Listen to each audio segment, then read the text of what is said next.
નમસ્તે વિદ્યાર્થી મિત્રો, કેમ છો? હવે આપણે સિમ્પલ મોડલ એક્ઝિલરીઝની ચર્ચા કરી રહ્યા હતા. સાદા સહાયકારક ક્રિયાપદો.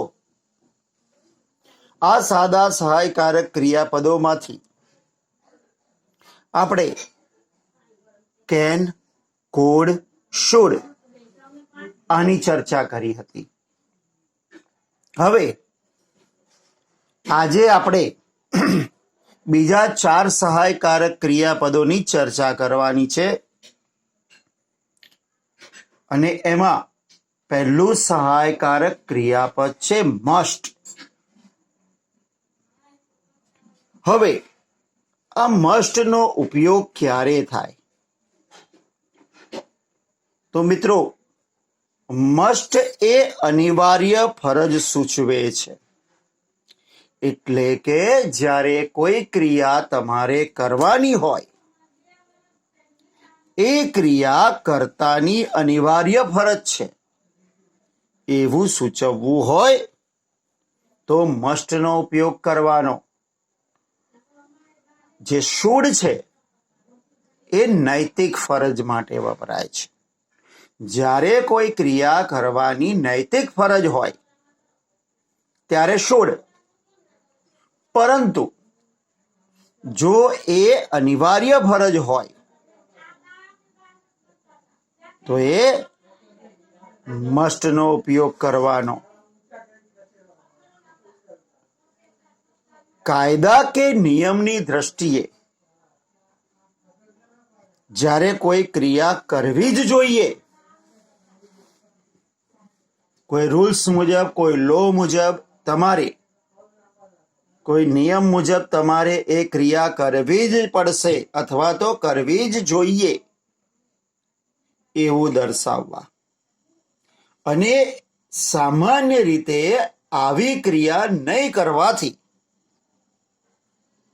નુકસાન થાય છે અને તેથી તે ક્રિયા કરવી જ જોઈએ એવું સૂચવવા માટે મસ્ટનો ઉપયોગ થાય છે. મિત્રો, સામાન્ય રીતે હું તમને સમજાવું કે આપણે નૈતિક ફરજ અને ફરજિયાતમાં શું ડિફરન્સ છે. જેમ કે આપણે એમ કહીએ ને કે ભાઈ તમારે સવારે વહેલા ઉઠવું જોઈએ, તો ધેટ મીન્સ એ તમારી નૈતિક ફરજ છે, એક જાતની સલાહ છે. ના ઉઠો તો ચાલે, તમારે તમારી શેરીને સાફ રાખવી જોઈએ. ના રાખો તો ચાલે, પણ એ આપણી ફરજ છે. તો જ્યારે આવી ફરજ હોય ત્યારે શુડ વપરાય, એ નૈતિક ફરજ છે. પણ ફરજિયાત જે હોય, દાખલા તરીકે તમારે શાળામાં ગણવેશ પહેરવો જ જોઈએ, જો નહીં પહેરો તો શિક્ષા થાય, કારણ કે રૂલ્સ છે. બરાબર? સેમ એવી રીતે તમારે ચાલુ કારમાં મોબાઈલ પર વાત ન જ કરવી જોઈએ. મીન્સ કે એ તમારી અનિવાર્ય ફરજ છે, એ મનાય છે. જો તમે એક ક્રિયા કરો કે ના કરો, મીન્સ કે એ મનાઈથી ઉપર કરો, તો એમાંથી તમને નુકસાન થવાની સંભાવના છે. એટલે કે જ્યારે પણ કોઈ ક્રિયા ફરજિયાત કરવી જ પડે એવી ક્રિયા દર્શાવવા માટે મસ્ટનો ઉપયોગ કરવામાં આવે છે. આ ઉપરાંત જ્યારે કોઈ ક્રિયાની મનાઈ ફરમાવી હોય, કોઈ ક્રિયા કરવાનો દ્રઢ નિશ્ચય કર્યો હોય, કે કોઈને આપણે ભારપૂર્વક સલાહ આપી હોય, જેમ કે આપણે કોઈને એમ કહીએ, ભાઈ તારે સવારે વહેલા ઉઠવું જ જોઈએ, તમારે નિયમિત વાંચવું જ જોઈએ, જ્યારે આવું દ્રઢ સલાહ આપવામાં આવે ત્યારે મસ્ટનો ઉપયોગ કરવામાં આવે છે. આ ઉપરાંત ક્યારે અટકળ કરવા માટે કે અનુમાન કરવા માટે કાં તો ક્યારેક સંભાવના માટે પણ મસ્ટનો ઉપયોગ કરવામાં આવે છે.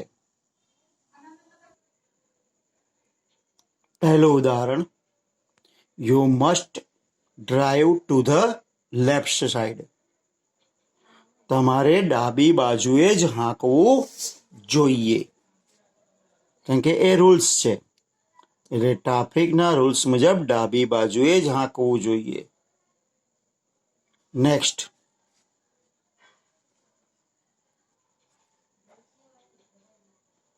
You must keep your licence with you while driving a car.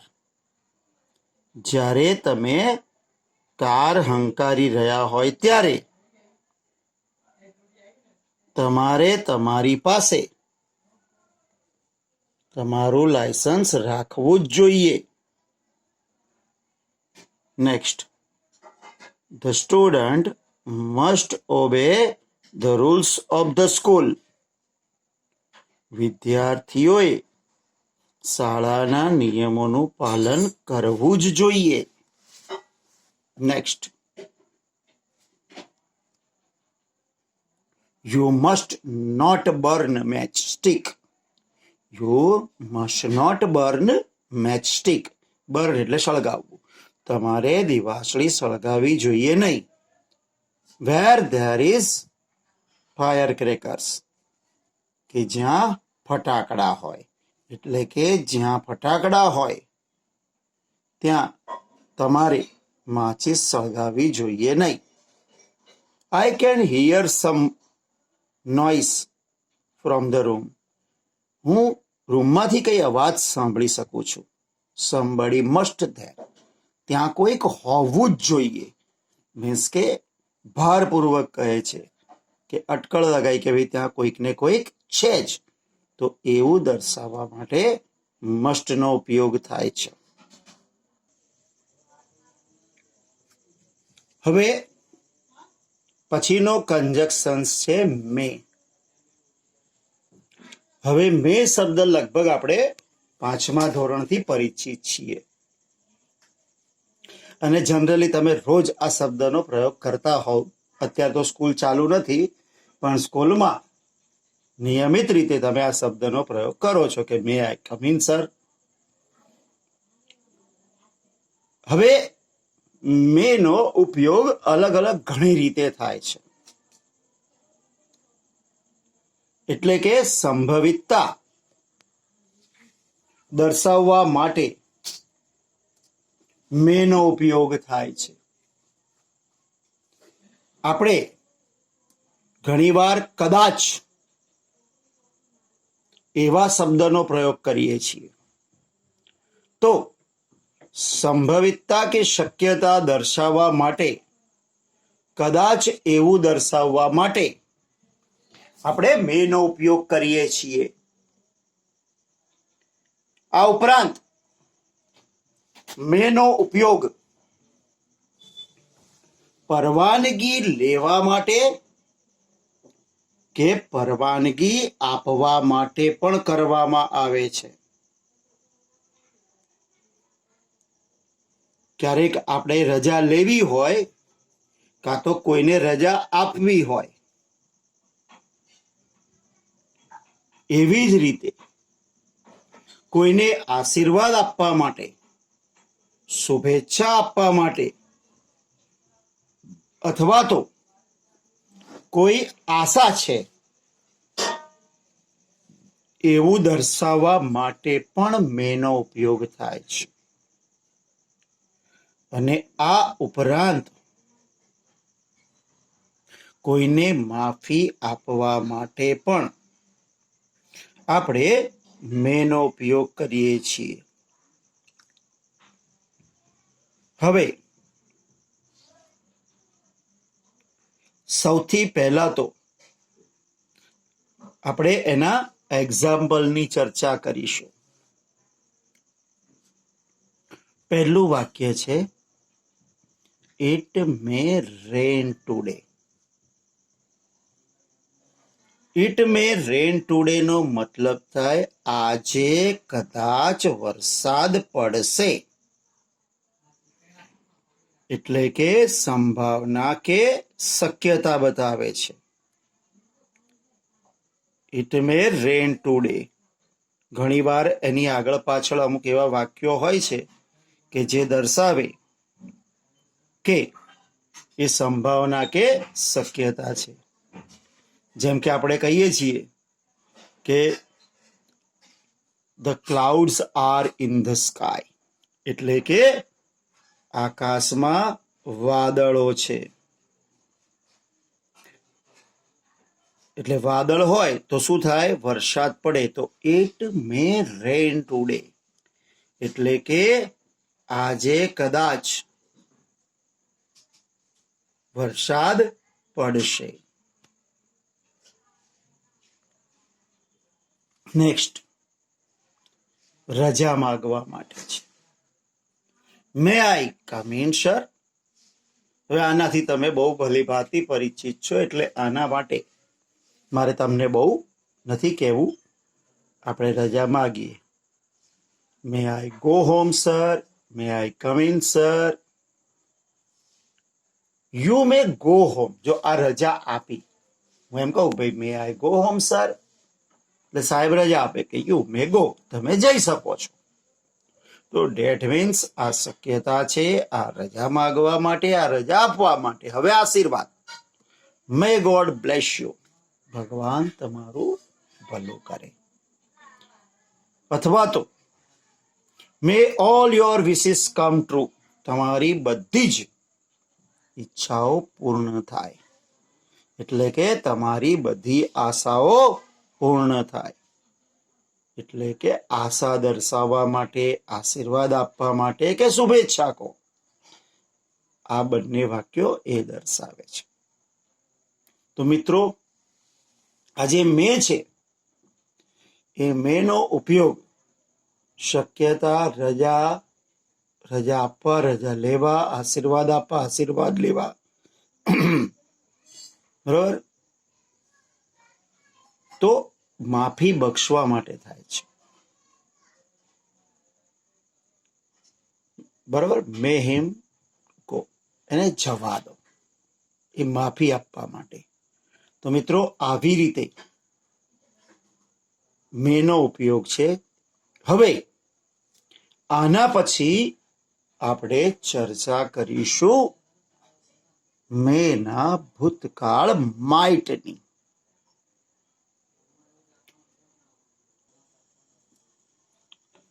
હવે મિત્રો, જેમ સેલ વિલનું ભૂતકાળ વુડ થાય, કેનનું ભૂતકાળ કુડ થાય, એમ મેનું ભૂતકાળ માઇટ થાય છે. એટલે કે જ્યારે મે ભૂતકાળના સંદર્ભમાં દર્શાવવું હોય ત્યારે મેના સ્થાને માઇટ મુકાય છે.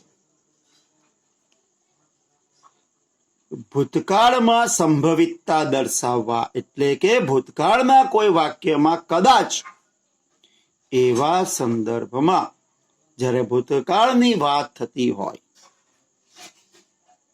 તો આપણે માઇટનો ઉપયોગ કરીએ છીએ. આ ઉપરાંત તમે જ્યારે ઇનડાયરેક્ટ સ્પીચ શીખશો ત્યારે તમને ખ્યાલ આવશે કે વાક્યમાં ઇનડાયરેક્ટ સ્પીચ કરતી વખતે મે જે છે એ માઇટમાં ફેરવાય છે. આ ઉપરાંત કન્ડિશન ઇન પાસ્ટ, એટલે કે ભૂતકાળના શરતી વિધાનોમાં પણ જ્યારે કદાચનો ઉપયોગ કરવામાં આવે ત્યારે માઇટ શબ્દ વપરાય છે. અહીંયા જો સૌથી પહેલા શક્યતા કે સંભાવના, I had put the books in the cupboard. એટલે કે મેં ચોપડીઓ કબાટમાં મૂકી હતી. હવે મિત્રો ચોપડીઓ કબાટમાં મૂકી હતી તો ક્યાં હોય? તો કે ત્યાં જ હશે. મીન્સ કે they might be there. તે ત્યાં જ હોવી જોઈએ. બરોબર? એટલે અટકળ લગાવી, ભાઈ ત્યાં મૂકી હતી તો ત્યાં જ હોવી જોઈએ. બીજું, આ જો કન્ડિશન ઇન પાસ્ટ છે, જો if you had worked hard, જો તમે સખત મહેનત કરી હોત તો, એટલે કે ભૂતકાળની શરત કે જો તમે એ સમયે સખત મહેનત કરી હોત તો you might have won the match, તો કદાચ તમે મેચ જીતી ગયા હોત. તો એ શક્યતા કે સંભાવના ભૂતકાળમાં, કે ભૂતકાળમાં જો આમ કર્યું હોત તો આમ થાત. તો આવી રીતે ભૂતકાળની સંભાવના કે શક્યતા માટે માઇટનો ઉપયોગ થાય છે. હવે આવશે વુડ. મિત્રો સામાન્ય રીતે બધાને છે ને એક એવો વહેમ છે કે સેલનું ભૂતકાળ સુડ અને વિલનું ભૂતકાળ વોડ. પણ હકીકતમાં એવું નથી. સેલ અને વિલ એ બંને જુદા નથી, બંને એક જ છે અને બંનેનો ભૂતકાળ વોડ થાય છે. હવે વુડનો ઉપયોગ એ કર્તાની ઈચ્છા દર્શાવવા માટે થાય છે. એટલે કે કર્તાની કોઈ કાર્ય કરવાની ઈચ્છા છે. એટલે કે કર્તા જ્યારે કોઈ ક્રિયા કરે છે તો એ પોતાની મરજીથી કરે છે, પોતાની ઈચ્છાથી કરે છે. એવું દર્શાવવા આપણે એમ કે ભાઈ કોઈ વાત કરતો કે હા ભાઈ હું મદદ કરીશ, તો એ તમારી સ્વેચ્છાએ તમે સ્વીકાર્યું, હા હું લખી આપીશ. બરોબર? તો આવી રીતે પોતાની ઈચ્છાથી કોઈ કાર્ય કરશે એવું દર્શાવવા માટે એનો ઉપયોગ થાય છે.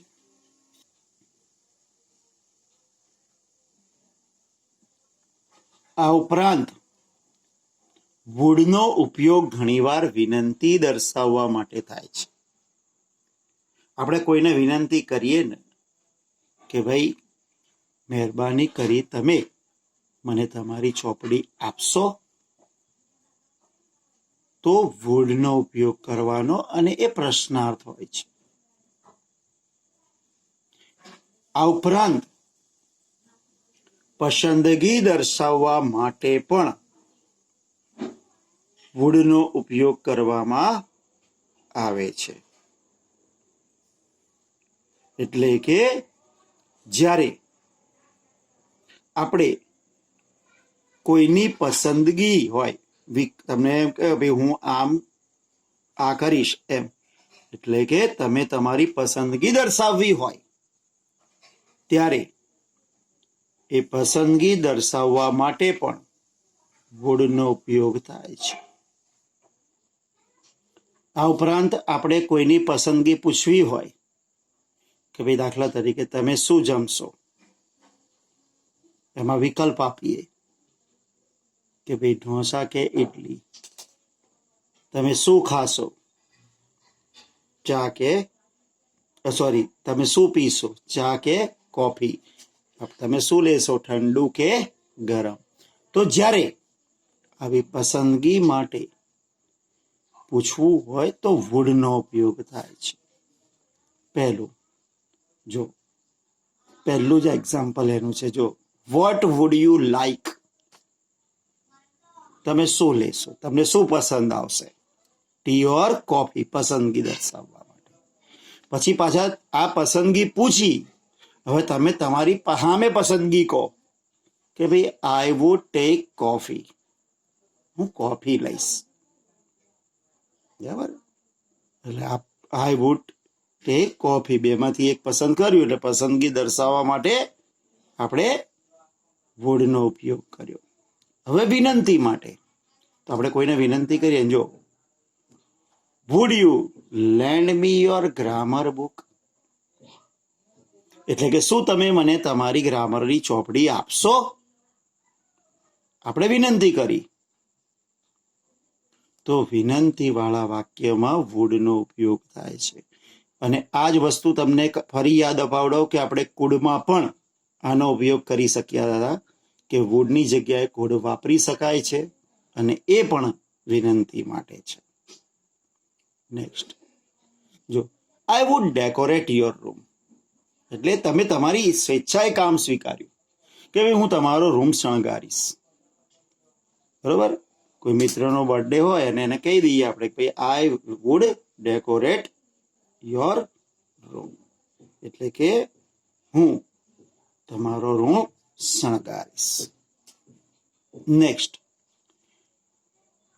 હવે આ જે છે ને એ જે હમણાં મેં તમને કહ્યું હતું કન્ડિશન ઇન પાસ્ટ, જે વસ્તુ તમને મેં માઇટમાં સમજાવી હતી એ જ વસ્તુ છે. જો the doctor would have saved the patient, બરાબર. If he had come early, જો ડોક્ટર વહેલા આવ્યા હોત તો તેમણે દર્દીને બચાવી લીધો હોત. એટલે કે ભૂતકાળની શરત કે જો આમ થયું હોત તો આમ થાત. તો એવે વખતે આપણે બરાબર પૂર્ણ ભવિષ્યકાળની ક્રિયામાં આપણે વુડનો ઉપયોગ કરીએ છીએ. હવે આ છે ને સેલ વુડ, એ છે ને જ્યારે પૂર્ણ ભવિષ્યકાળ ગણી આપણે છે ને જાણીએ છીએ કે પૂર્ણ ભવિષ્યકાળમાં શું આવે, સેલ હેવ કે વિલ હેવ અને ભૂતકૃદંત. પણ મિત્રો જ્યારે એને કન્ડિશન ઇન પાસ્ટમાં લેવામાં આવે તો એ સીધું સેલ કે વિલનું શું થઈ જાય છે, વુડ થઈ જાય છે. અને ત્યાં તમે વુડ, કુડ, માઇટ એનો યોગ્ય રીતે ઉપયોગ એ કન્ડિશન ઇન પાસ્ટમાં કરી શકો છો. તો મિત્રો આજે આપણે જે જોયા એમાં સૌ પ્રથમ હતું મસ્ટ, એટલે કે કાયદા કે નિયમથી કોઈ ક્રિયા ફરજિયાત કરવી જ પડે એવું હોય ત્યારે મસ્ટ. એવી જ રીતે પછી જોયું હતું આપણે કે મેં સંભાવના, શક્યતા, રજા માંગવા કે રજા આપવા અથવા તો આશીર્વાદ માટે મેનો ઉપયોગ હતો. માઇટનો ઉપયોગ એના ભૂતકાળ તરીકે, ભૂતકાળની સંભાવના માટે. અને વુડનો ઉપયોગ પસંદગી, ઈચ્છા દર્શાવવા માટે અથવા તો વિનંતી કરવા માટે, અને કોઈ ક્રિયા પોતાની ઈચ્છાથી કરવા માટે. તો મિત્રો આ હતા તમારા મોડલ એક્ઝ્યુલરીઝ. એના બંને આ બીજો પાઠ થાય છે અહીંયા પૂરો. મિત્રો આ બધું એકવાર ફરી કરી લેવાનું, નો ડાઉટ થોડુંક ડીપમાં મેં મૂકેલું છે, પણ તમારે નેક્સ્ટ 10, 11, 12માં કામ આવશે એટલા માટે. હવે તમારું હોમવર્ક જોઈ લઈએ. મિત્રો આ 10 વાક્યનું અંગ્રેજી કરવું એ તમારું હોમવર્ક છે. જો તમારે ડાબી બાજુએ જ ચાલવું જોઈએ, ફરજિયાત ક્રિયા. શું તમે મને તમારું બાઇક આપશો? વિનંતી છે.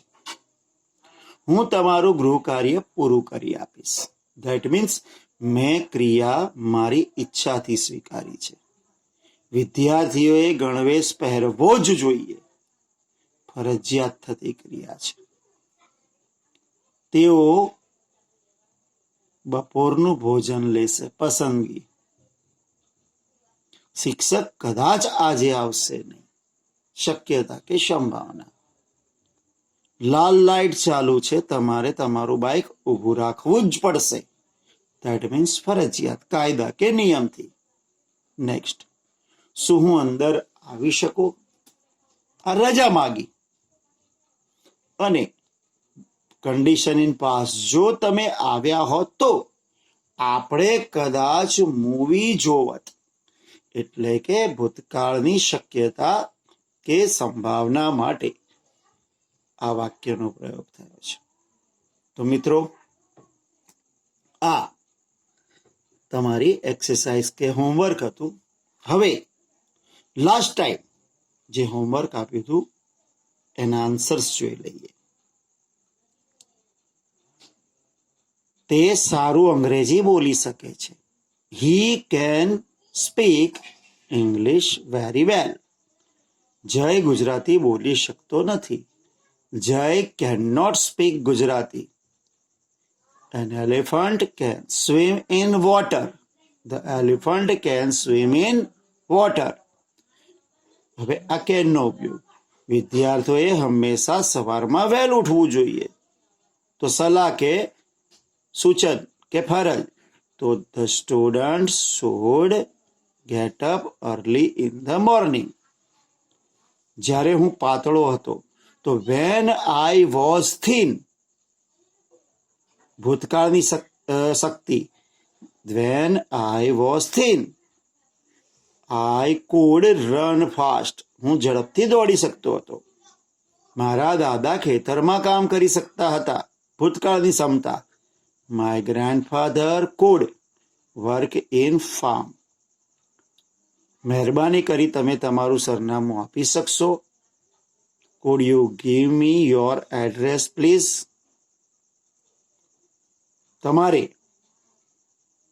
તમારે નિયમિત દવાઓ લેવી જોઈએ. સલાહ. You should take medicines regularly. દરેકે હંમેશા સાચું બોલવું જોઈએ. Everyone should speak truth. તમારે રોજ 5 કિલોમીટર ચાલવું જોઈએ. You should walk 5 kilometers daily. તો મિત્રો, આ હતા તમારા ક્વેશ્ચન આન્સર. તો અહીંયા મોડલ એક્ઝોલરીઝનો ટોપિક પૂરો થાય છે. હવે નેક્સ્ટ ટાઈમ આપણે નવા ટોપિક સાથે અથવા તો ટેક્સ્ટ સાથે મળીશું. ત્યાં સુધી હું આપની રજા લઉં. આવજો. Thank you. આભાર.